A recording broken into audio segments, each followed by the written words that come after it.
Stave 3, the second of the three spirits. Awakening in the middle of a prodigiously tough snore and sitting up in bed to get his thoughts together, Scrooge had no occasion to be told that the bell was soon again upon the stroke of 1.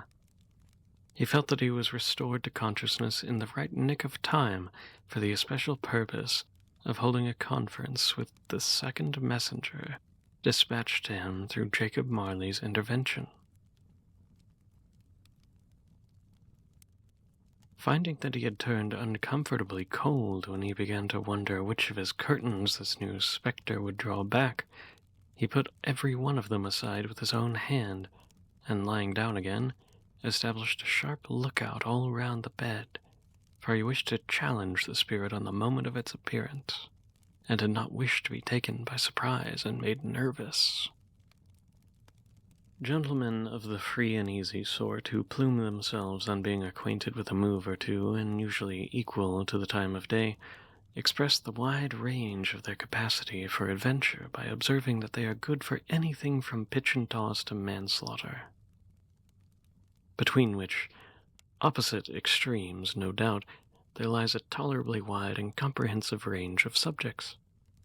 Without venturing for Scrooge quite as heartily as this, I don't mind calling on you to believe that he was ready for a good broad field of strange appearances, and that nothing between a baby and a rhinoceros would have astonished him very much.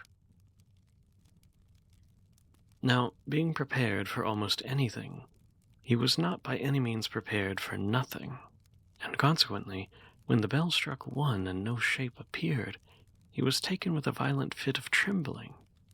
5 minutes, 10 minutes, a quarter of an hour went by, yet nothing came. All this time he lay upon his bed, the very core and center of a blaze of ruddy light, which streamed upon it when the clock proclaimed the hour, and which, being only light, was more alarming than a dozen ghosts, as he was powerless to make out what it meant, or would be at. And sometimes apprehensive that he might be at that very moment in interesting case of spontaneous combustion without having the consolation of knowing it.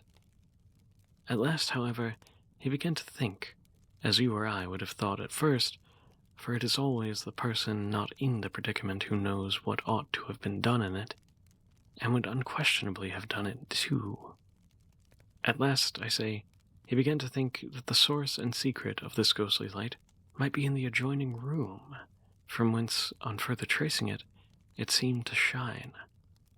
This idea taking full possession of his mind, he got up softly and shuffled in his slippers to the door. The moment Scrooge's hand was upon the lock, a strange voice called him by name and bade him enter. He obeyed. It was his own room, there was no doubt about that, but it had undergone a surprising transformation. The walls and ceiling were so hung with living green that it looked a perfect grove, from every part of which bright gleaming berries glistened. The crisp leaves of holly, mistletoe, and ivy reflected back at the light, as if so many little mirrors had been scattered there.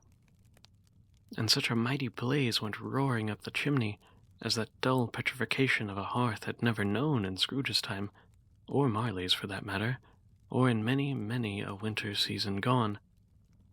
Heaped up upon the floor to form a kind of throne were turkeys, geese, game, poultry, brawn, great joints of meat, pigs, long wreaths of sausages, mint pies, plum puddings, barrels of oysters, red-hot chestnuts, cherry-cheeked apples, juicy oranges, luscious pears, immense twelfth cakes, and seething bowls of punch that made the chamber dim with their delicious steam.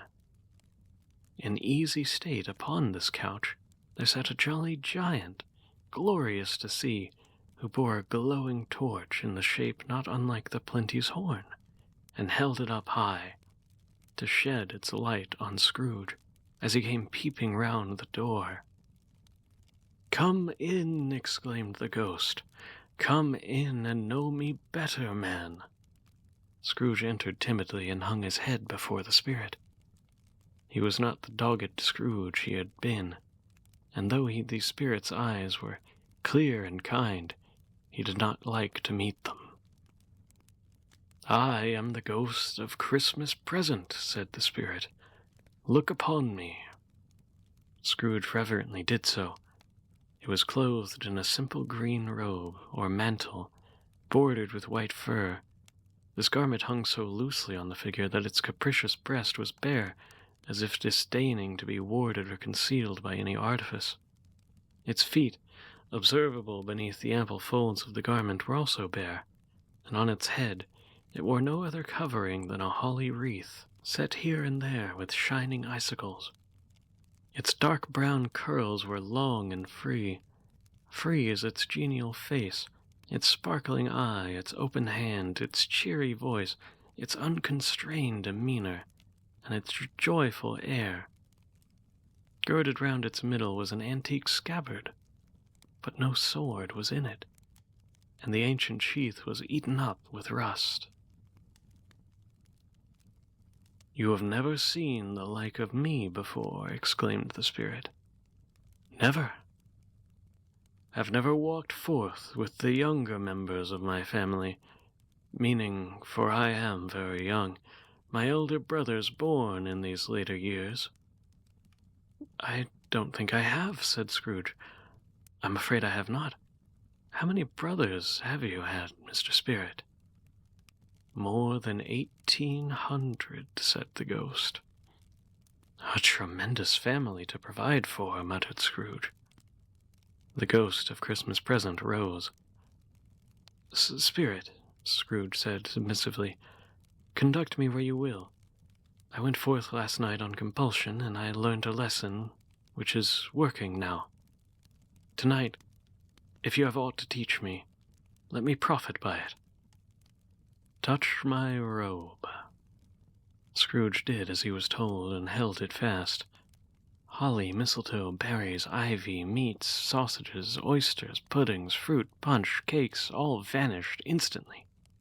So did the room, the fire, the glow, the hour, and there they stood, in the city streets on Christmas morning, where the people made a rough but brisk and not unpleasant kind of music. In scraping the snow from the pavement in front of their dwellings, from the tops of their houses, whence it was mad delight to the boys to see it come plumping down into the road, and splitting into little artificial snowstorms.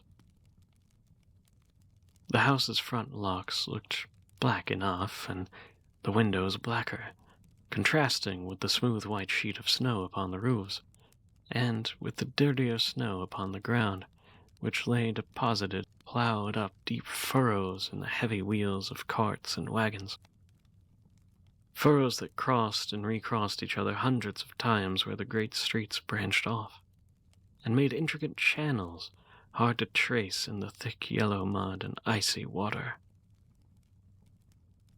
The sky was gloomy, and the shortest streets were choked up with a dingy mist, half thawed, half frozen, whose heavier particles descended into a shower of sooty atoms, as if all the chimneys in Britain had, by one consent, caught fire and were blazing away their dear heart's content. There was nothing very cheerful in the climate or the town, and yet there was an air of cheerfulness abroad that the clearest summer air and brightest summer sun might have endeavored to diffuse in vain.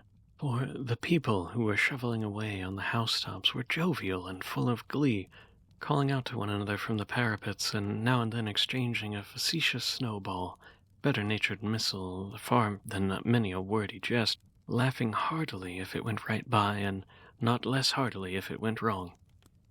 The poulterers' shops were still half open, and the fruiterers were radiant in their glory. There were great, round, pot-bellied baskets of chestnuts shaped like the waistcoats of jolly old gentlemen, lolling at the doors and tumbling out into the street in their apoplectic opulence. There were ruddy, brown-faced, broad-girthed Spanish onions, shining in the fatness of their growth like Spanish friars, winking from their shelves in wanton slyness at the girls as they went by, and glancing demurely at the hung-up mistletoe. There were pears and apples, grapes made in the shopkeeper's benevolence to dangle conspicuously from hooks that people's mouths might water as they passed. There were piles of filberts, mossy and brown, recalling in their fragrance ancient walks among the woods and pleasant shufflings and ankle-deep through withered leaves. There were Norfolk griffins, squat and swarthy, setting off the yellow of the oranges and lemons, and the great compactness of their juicy persons, urgently entreating and beseeching to be carried home in paper bags and eaten after dinner.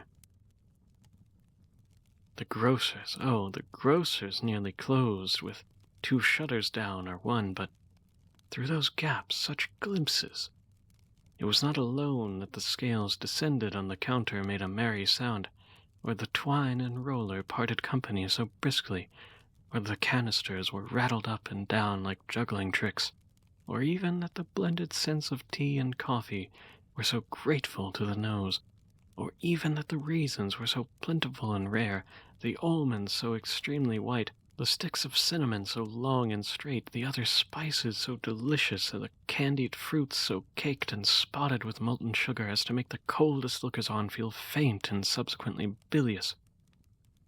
Nor was it that the figs were moist and pulpy, or the plums brushed in modest tartness with their highly decorated boxes, or that everything was good to eat in its Christmas dress. But the customers were also hurried and so eager in hopeful promise of the day that they tumbled up against each other at the door, crashing their wicker baskets wildly, and left their purchases upon the counter, came running back to fetch them, and committed hundreds of the like in the best humor possible.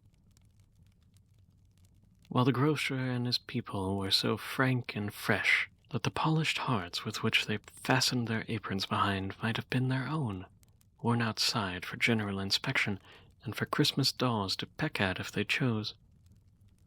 But soon the steeples called good people all to church and chapel, and away they came, flocking through the streets in their best clothes, with their gayest faces.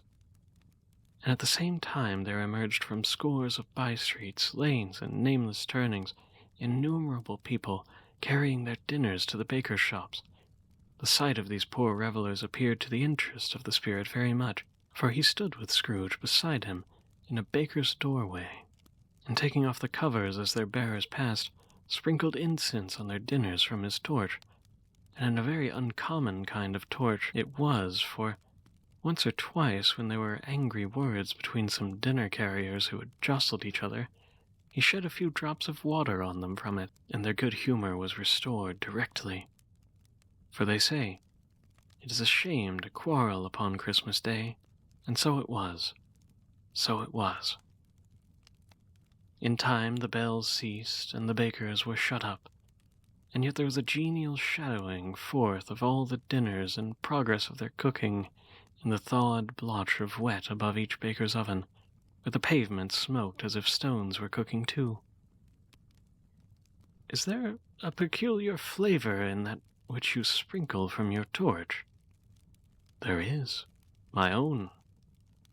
Would it apply to any kind of dinner on this day? Asked Scrooge. To any kindly given, to a poor one most. Why to a poor one most? Because it needs it most.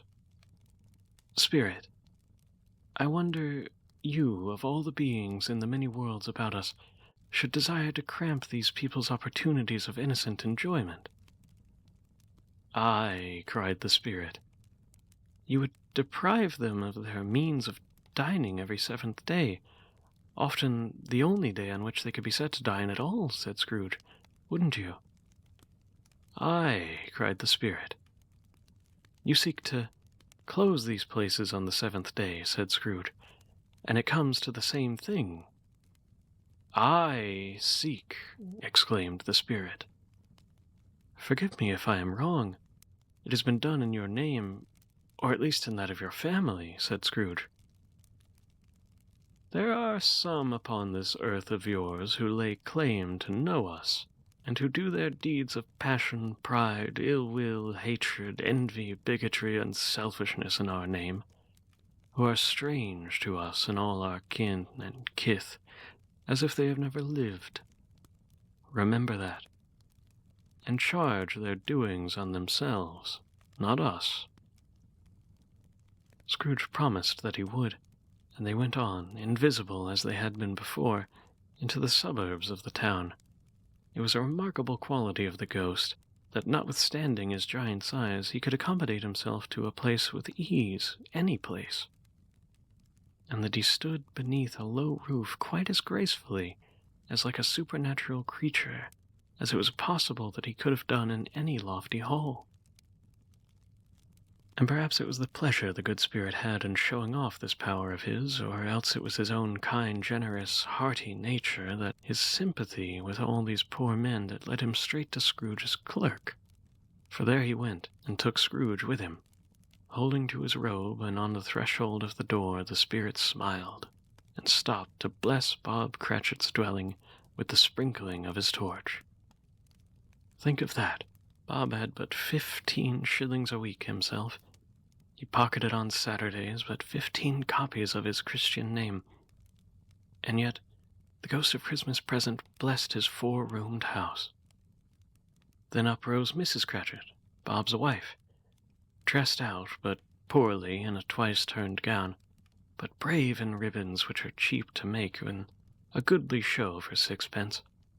And she laid the cloth, assisted by Belinda Cratchit, second of the daughters, also brave in ribbons, while Master Peter Cratchit plunged a fork into the saucepan of potatoes, and getting in the corners of his monstrous shirt-collar, and found himself clad in Bob's own shirt, conferred upon his son in honor of their day, rejoicing to find himself so gallantly attired, and yearned to show his linen in the fashionable parks.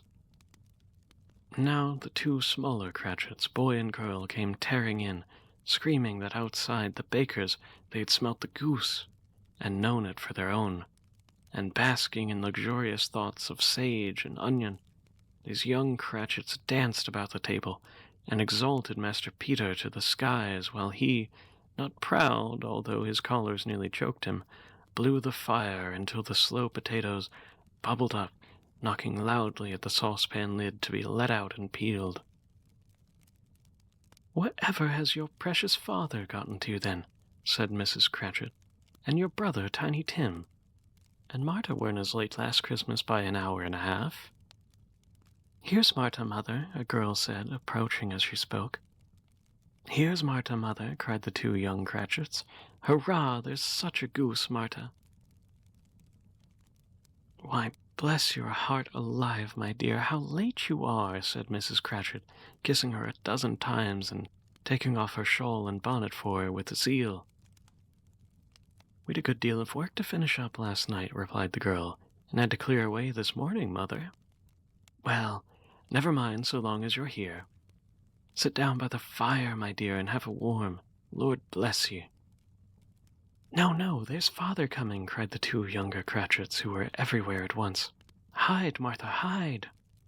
So she hid herself, and in came little Bob, the father, with at least 3 feet of comforter exclusive of the fringe hanging down before him, and his threadbare clothes darned up and brushed to look seasonable, and Tiny Tim upon his shoulder. Alas, for Tiny Tim, he bore a little crutch, and had his limbs supported with an iron frame. "Why, where's our Martha?" cried Bob Cratchit. "Not coming," said Mrs. Cratchit. "Not coming," said Bob, with a sudden declination in his high spirits, for he had been Tim's blood horse all the way from church, and had come home rampant. "Not coming upon Christmas Day?" Martha didn't like to see him so disappointed, if it were only a joke, so she came out prematurely from behind the closet door and ran into his arms, while the 2 young Cratchits hustled Tiny Tim and bore him off into the wash-house, that he might hear the pudding singing in the copper. "And how did little Tim behave?" asked Miss Cratchit. "As good as gold," said Bob, "and better. Somehow he gets thoughtful sitting by himself so much, and he thinks the strangest things you ever heard. He told me coming home that he hoped the people who saw him in the church, because he was a cripple, and, well, he felt that it might be pleasant to them to remember upon Christmas Day that there are those who have it worse than them." Bob's voice was tremulous when he told them this, and trembled more when he said that Tiny Tim was growing strong and hardy.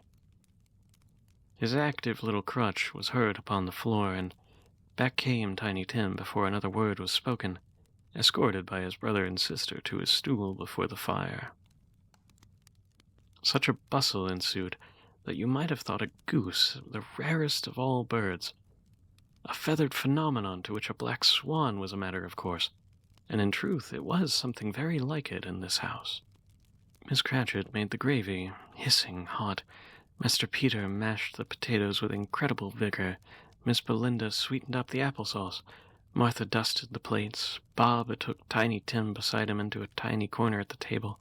The two young Cratchits set chairs for everybody, not forgetting themselves, and mounting guard upon their post, crammed their spoons in their mouth lest they shriek for a goose before their turn came to be helped. You never saw such a goose. Bob said he didn't believe there ever was such a goose. Its tenderness, its flavor, size, cheapness were all themes of universal admiration. Eked out by applesauce and mashed potatoes, it was sufficient dinner for the whole family. Indeed, as Miss Cratchit said with great delight, they hadn't ate it all at last. Yet every one had enough, and the youngest Cratchits in particular, who steeped in sage and onion to the eyebrows. But now, the plates being changed by Miss Belinda, Mrs. Cratchit left the room alone, too nervous to bear witness, to take the pudding up to bring it in. Suppose it should not be done enough. Suppose it should break in turning out. Suppose somebody should have gotten it over the wall of the backyard and stolen it. Well, all sorts of horrors were supposed. Well, with a great deal of steam, the pudding was out of the copper, a smell like a washing day. That was the cloth, a smell like an eating house and a pastry cook's next door to each other with a laundress next door to that.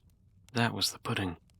In half a minute Mrs. Cratchit entered, flushed but proudly smiling, with the pudding like a speckled cannonball, so hard and firm, blazing in half a quartern of ignited brandy, and bedight with Christmas holly stuck on top. Any Cratchit would have blushed to hint at such a thing. At last the dinner was done, the cloth was cleared, the hearth swept, the fire made up, the compound in the jug being tasted and considered perfect. Apples and oranges were put upon the table, and a shovelful of chestnuts on the fire. Then all the Cratchit family drew round the hearth, in what Bob Cratchit called a circle, meaning half of one, and at Bob Cratchit's elbow stood the family display of glass, 2 tumblers and a custard cup without a handle. These held the hot stuff from the jug, however, as well as golden goblets would have done, and Bob served it out with beaming looks, while the chestnuts on the fire sputtered and cracked noisily. Then Bob proposed, "A Merry Christmas to us all, my dears. God bless us," which all the family echoed. "God bless us, every one," said Tiny Tim. He sat very close to his father's side upon his little stool. Bob held his withered little hand in his, as if he loved the child and wished to keep him by his side, and dreaded that he might be taken from him. "Spirit," said Scrooge, with an interest he had never felt before, tell me if Tiny Tim will live." "I see a vacant seat in the poor chimney corner, and a crutch without an owner, carefully preserved. If these shadows remain unaltered by the future, the child will die." "No, no," said Scrooge. "Oh, no, kind spirit, say he will be spared." "If these shadows remain unaltered by the future, none other of my race will find him here. What then? If he be like to die, he had better do it, and decrease the surplus population." Scrooge hung his head to hear his own words quoted by the spirit, and was overcome with penitence and grief. "Man," said the ghost, "if man you be in heart, not adamant, Forbear that wicked cant until you have discovered what the surplus is and where it is. Will you decide what men shall live, what men shall die? It may be that in the sight of heaven you are more worthless and less fit to live than millions like this poor man's child. Oh, to hear the insect on the leaf pronouncing on too much the life of his hungry brothers in the dust. Scrooge bent before the ghost's rebuke, and trembling cast his eyes upon the ground, but he raised them speedily upon hearing his own name. "Mr. Scrooge," said Bob, "I'll give you a toast to Mr. Scrooge, founder of the feast." "Founder of the feast, indeed," cried Mrs. Cratchit. "I wish I had him here. I'd give him a piece of my mind to feast upon, and I'd hope he'd have a good appetite for it." "My dear," said Bob, "the children. Christmas Day." "It should be Christmas Day, I'm sure," she said, "on which one drinks the health of such an odious, stingy, hard, unfeeling man as Mr. Scrooge. You know how he is, Robert. Nobody knows it better than you do, poor fellow." "My dear," was Bob's mild answer, "Christmas Day." "I'll drink to his health for your sake and the day's," said Mrs. Cratchit. "Not for his. Long life to him, a Merry Christmas and a Happy New Year. You'll be very merry and very happy, I have no doubt." The children drank the toast after her. It was the first of their proceedings which had no heartiness. Tiny Tim drank it all, but he didn't care twopence for it. Scrooge was the ogre of the family. The mention of his name cast a dark shadow on the party, which was not dispelled for a full 5 minutes. After it had passed, there were 10 times the merriment as before, from the mere relief of Scrooge the Baleful being done with. Bob Cratchit told them how he had a situation in his eye for Master Peter, which would bring in, if obtained, full 5 and 6 weekly. The 2 young Cratchits laughed tremendously at the idea of Peter being a man of business, and Peter himself looked thoughtfully at the fire from between his collars, as if he were deliberating about what particular investments he should favor when he came into the receipt of that bewildering income. Martha, who was a poor apprentice at a milliner's, then told them what kind of work she had to do and how many hours she worked at a stretch, and how she meant to lie abed tomorrow morning for a good long rest. Tomorrow being a holiday she passed at home. All this time the chestnuts and the jug went round, and by they had a song about a lost child traveling in the snow, from Tiny Tim, who had a little plaintive voice, and sang very well indeed. There was nothing of high mark in this. They were not a handsome family, they were not well dressed, their shoes were far from being waterproof, their clothes were scanty, and Peter might have known, and very likely did, the inside of a pawnbroker's. But they were happy, grateful, pleased with one another, and contented with the time. And when they faded, and looked happier yet in the bright sprinklings of the spirit's torch at the parting, Scrooge had his eyes upon them, and especially on Tiny Tim, until the last. By this time it was getting dark and snowing rather heavily, and as Scrooge and the spirit went along in the streets, the brightness of the roaring fires in the kitchen, parlors, and all sorts of rooms was wonderful. Here the flickering of the blaze showed preparations for a cozy dinner, with hot plates baking through and through before the fire, deep red curtains ready to be drawn and shut out the cold. There all the children of the house were running out into the snow to meet their married sisters, brothers, cousins, uncles, aunts, and all to be the first to greet them. Here again were shadows on the window blind of guests assembling, and there were a handsome group of girls, all hooded and fur-booted, and chattering all at once, tripping lightly off to some near neighbor's house, where, woe upon the single man who saw them enter, artful witches, well they knew it, in a glow, but if you had judged from the number of people on their way to friendly gatherings, you might have thought no one was at home to give them welcome when they got there. Instead, every house expected company, and piling upon its fires and chimneys high, blessings on it how the ghost exulted, how it bared its breadth of breast, and opened its capricious palm and floated on, outpouring with a generous hand its bright and harmless mirth on everything within reach. The very lamplighter who ran on before, dotting the dusky street with specks of light, and who was dressed to send the little evening somewhere, laughed out loudly as the spirit passed, though little kenned the lamplighter that he had any company but Christmas. And now, without a word of warning from the ghost, they stood upon a bleak and desert moor, where the monstrous masses of rude stone were cast about, as though if they were a burial place of giants. Water spread itself wherever it listed, or would have done so but for the frost that held it prisoner, and nothing grew but moss and furze, and coarse rank grass. Down in the west the setting sun had left a streak of fiery red, which glared upon the desolation for an instant, like a sullen eye, and a frowning lower yet, was lost in the thick gloom of the darkest night. What is this place?" asked Scrooge. "A place where miners live, who labor in the bowels of the earth," returned the spirit. "But they know me, see?"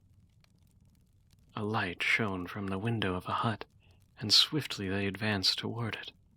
Passing through the wall of mud and stone, they found a cheerful company assembled around a glowing fire, an old man and woman, with their children and children's children, and another generation beyond that, all decked out gaily in holiday attire.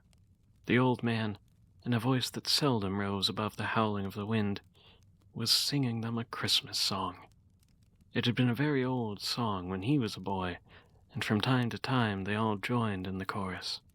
So surely as they raised their voices, the old man got quite blithe and loud, and so surely as they stopped, his vigor sank again. The spirit did not tarry here, but bade Scrooge hold his robe, and passing on above the moor, sped whither? Not to see, to see.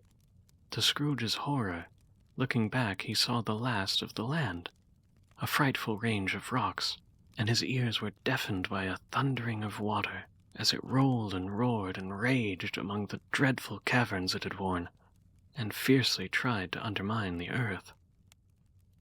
Built upon a dismal reef of sunken rocks, some league or so from shore, on which the waters chafed and dashed, the wild year through, there stood a solitary lighthouse. But even here, two men who watched the light and made a fire, that through the loophole in the thick stone wall shed out a ray of brightness on the awful sea, joining their cold hands over the rough table at which they sat, they wished each other a Merry Christmas in their can of grog, and one of them, the elder, too, with his face all damaged and scarred with hard weather, as the figure of an old ship might be, struck up a sturdy song that was like a gale in itself. Again the ghost sped on, above the black and heaving sea, on, until, being far away, as he told Scrooge, from any shore, they lighted on a ship. They stood beside the helmsman at the wheel, the lookout in the bow, the officers who had the watch. Dark, ghostly figures in their several stations, but every man among them hummed a Christmas tune, or had a Christmas thought, or spoke below his breath to his companion of some bygone Christmas day, with homeward hopes belonging to it. It was a great surprise to Scrooge, while listening to the moaning of the wind and thinking what a solemn thing it was to move on through the lonely darkness over an unknown abyss, whose depths and secrets as profound as death. It was a great surprise to Scrooge that, while thus engaged, he still heard a hearty laugh. It was much greater surprise to Scrooge to recognize it as his own nephew's, and to find him in a bright, dry, gleaming room, with the spirit standing smiling by his side, and looking at that same nephew with approving affability. "Ha ha!" laughed Scrooge's nephew.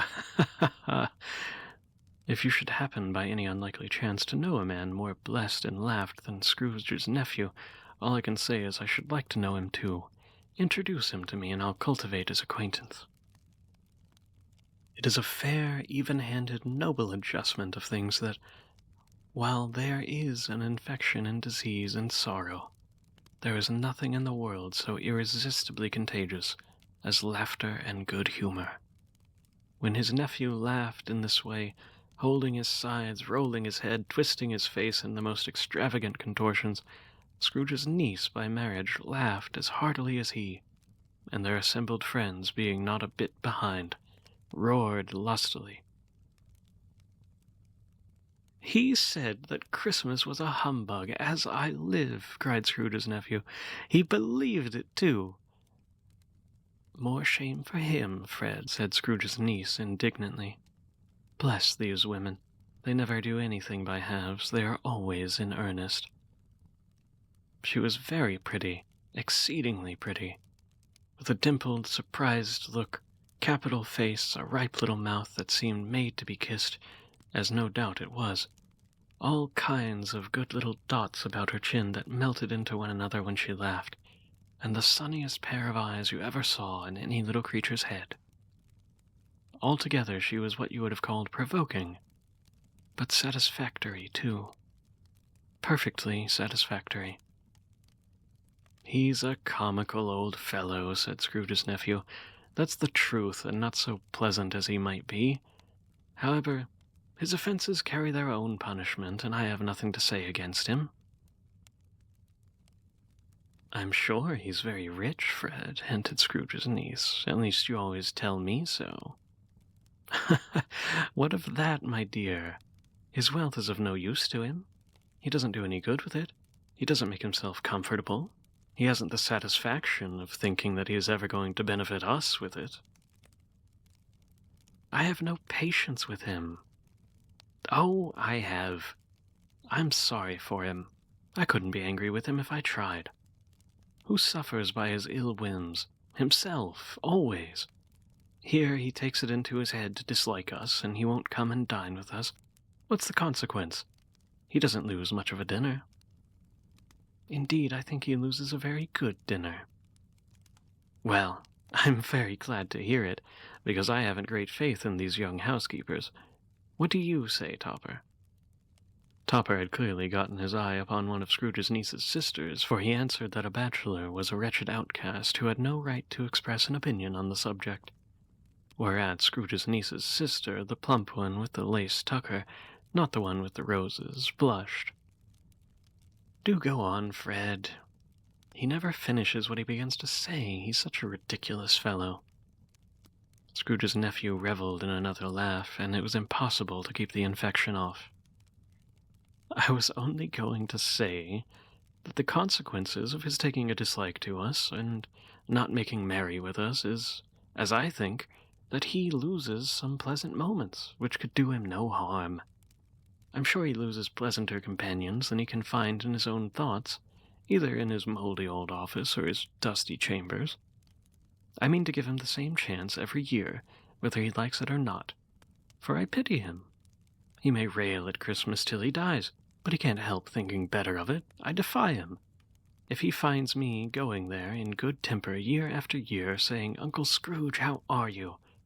If it only puts him in the vein to leave his poor clerk £50, that's something, and I think I shook him yesterday." It was their turn now to laugh at the notion of shaking Scrooge, but being good-natured and not much caring what they laughed at, so that they laughed at any rate, he encouraged their merriment, and passed the bottle joyously. After tea they had some music, for they were a musical family, and knew what they were about when they sung a glee or a catch, I can assure you, especially Topper, who could growl away in the bass like a good one, and never swell in the large veins in his forehead, or get red in the face over it. Scrooge's niece played well upon the harp, and played among other tunes a simple little air, which had been familiar to the child who fetched Scrooge from the boarding school, as he had been reminded of by the ghost of Christmas past. When this strain of music sounded, all the things the ghost had shown him came upon his mind. He softened more and more, and thought that if he could have listened to it often years ago, he might have cultivated the kindness of life for his own happiness with his own hands, without resorting to the sexton spade that buried Jacob Marley.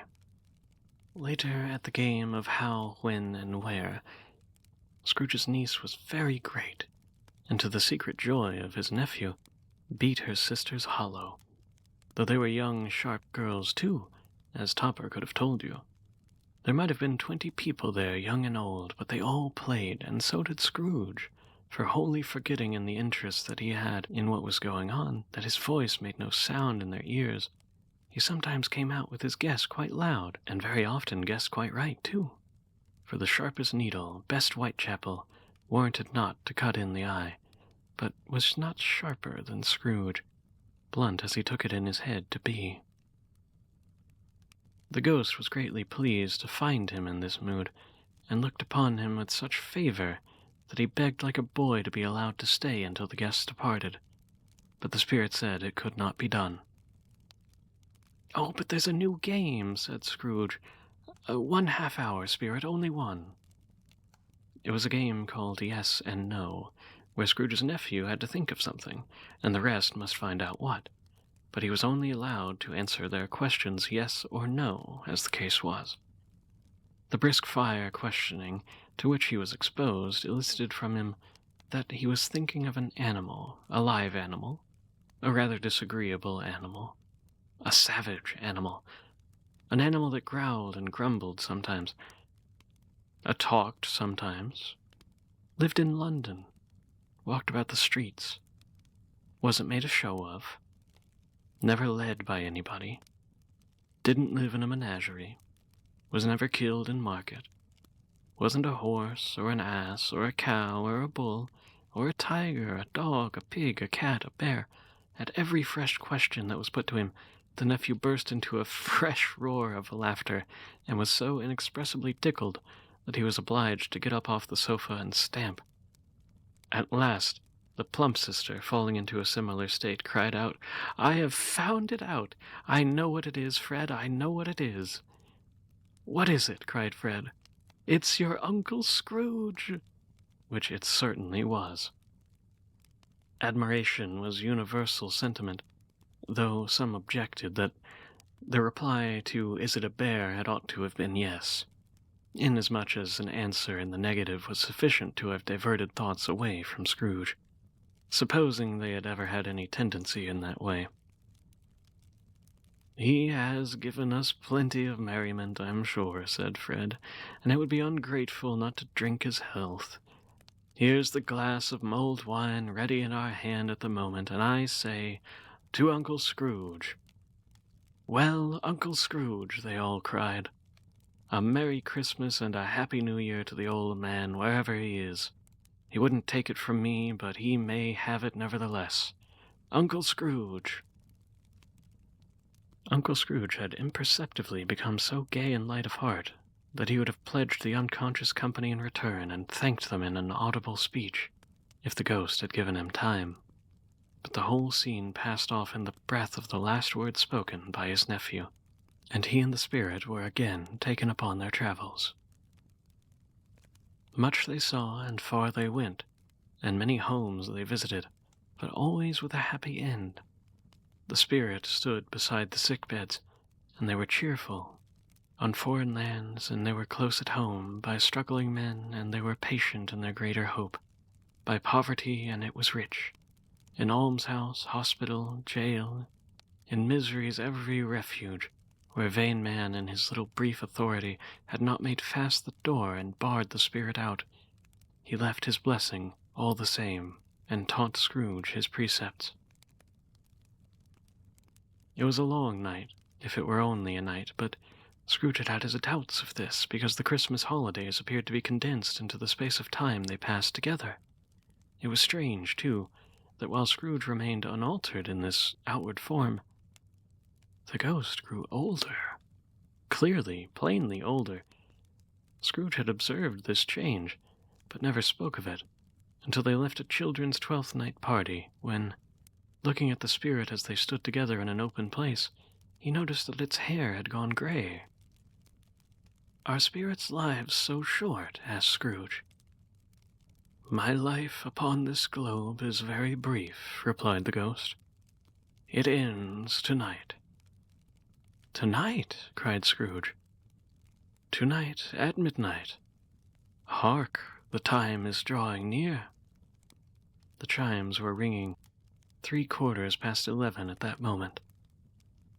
"Forgive me if I am not justified in what I ask, but I see something strange and not belonging to yourself protruding from your skirts, O spirit. Is it a foot or a claw, perhaps?" "It might be a claw, for the flesh there is upon it," the spirit replied sorrowfully. "Look here." From the foldings of its robe it brought 2 children, wretched, abject, frightful, hideous, miserable. They knelt down at its feet and hung upon the outside of its garment. "Oh, man, look here. Look down here," exclaimed the ghost. They were a boy and a girl, yellow, meager, ragged, scowling, wolfish, but prostrate, too, in their humility.